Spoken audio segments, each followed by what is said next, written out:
This is a new Magimix machine for coffee machine. Gonna show how to use it. First, take this out, check if there is full. It's only 2 there. Put it back in. This is the way you put the handle up, and that goes in.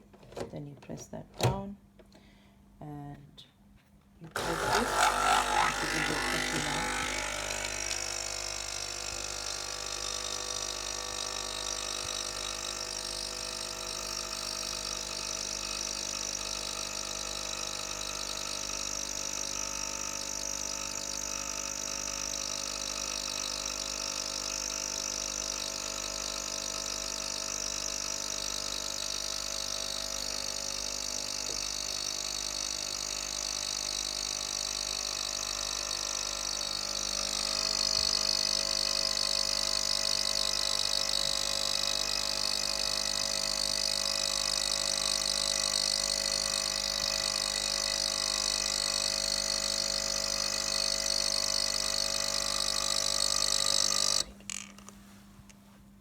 And also check this, there's a water. We need to make sure this is nearly more than half full.